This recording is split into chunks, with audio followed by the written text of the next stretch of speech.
Start. Many honorable members have stated so many things and given much information.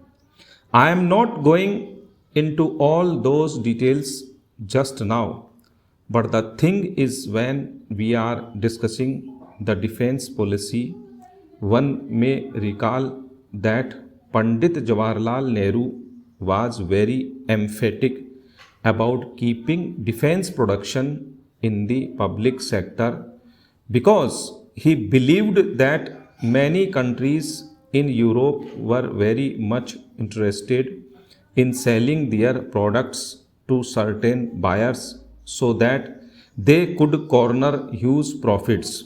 Once the defense production was taken out of the schedule of the industrial policy resolution, there would be far reaching changes in the government's political policy, and the character of the state will also be sharply affected.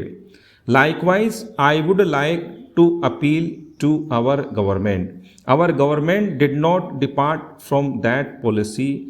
If they would have departed from that policy, defense production would have gone to private sector and it would have created the same situation that is in America. The private war machinery manufacturers will always find ways to get their profits from any corner of the world. They will create unstable situation in other countries. So from that point of view, India did not adopt that direction in respect of defense, and I hope our government will also take that line while thinking about defense production, our policy of peace para. Sir, it is wrong to state that recently, for the last 15 days, so many fabricated episodes have been coming out of the newspapers in cooperation with the opposition parties. There was a lot of discussion on things which did not exist at all. We have wasted a lot of time. India is trying to have regional cooperation. We participated in the SAARC summit, and India has given a lot of encouragement for that. We have tried our level best to sort out differences with Pakistan on the basis of the Shimla Agreement. Even when President Zia was here to witness the cricket match, the Prime Minister suggested to him for the Joint Commission para. Sir, our Honorable Defence Minister has said in the Lok Sabha that we will have to do something, but when are we going to have that something? Our friends said that we are having 15% of the world population in India. India is the only democratic country in this world where democracy is neither affected by capitalism nor by socialism. Our democracy is totally dependent upon the expectations of the poor masses of this country. Our democracy is an independent democracy, and that is why it is a real threat to the capitalist world. That is why they have more hatred for India. If we take into account the defense budget, it will come to only 17% of the total government expenditure and 32% of the non-developmental expenditure of the central government. It will work out to more than 30% of GDP of the country. This amount is far below American expenditure para. Madam Deputy Chairman, I have some reservations about some of the policies being pursued by the Defense Ministry. I will come to that point later. In the very beginning, I would like to say that on the question of strengthening the defense of our country, I do not think there are any two opinions in this House. We know that the threat to the country is increasing every day.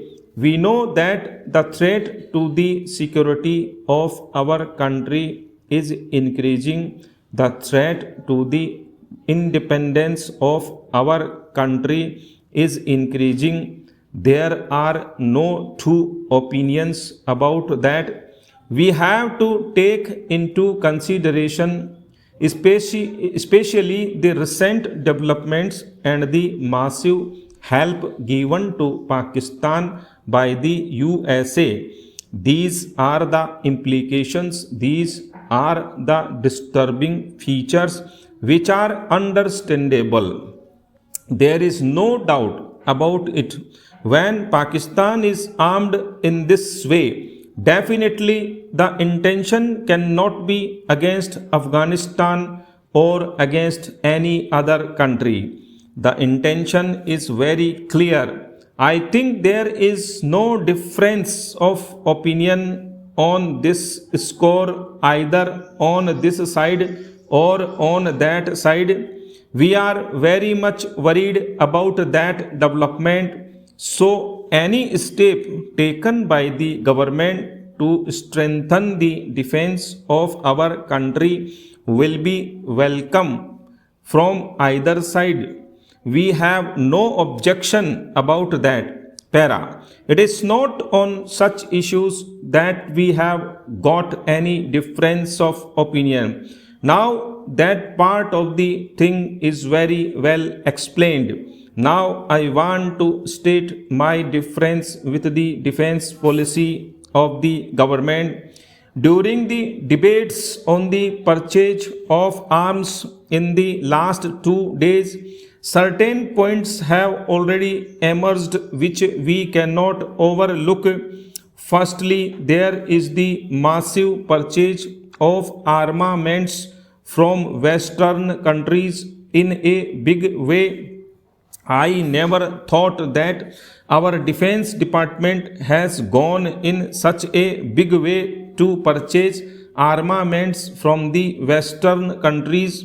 There was some misunderstanding on my part. What I understand is that there is this change in our policy. We have decided to go in a big way for all sorts of items. For instance, we are purchasing submarines from West Germany. We are purchasing armaments from France, Britain, etc. Now we are told that we are purchasing even guns from Sweden. That means we are going in a big way for armaments shopping to the Western countries.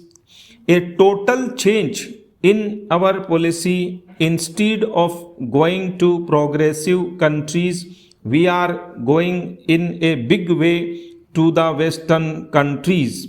I think there is some danger in it because whatever you purchase from the multinational corporations from the Western countries, that will not be a secret. It will be known to all the other countries. It will be known to the countries which we do not know. There is no doubt about it. If we are purchasing guns from the Western countries, especially from the NATO countries, do you think that it will remain a secret and it will be safe for the defense of our country in future? Stop.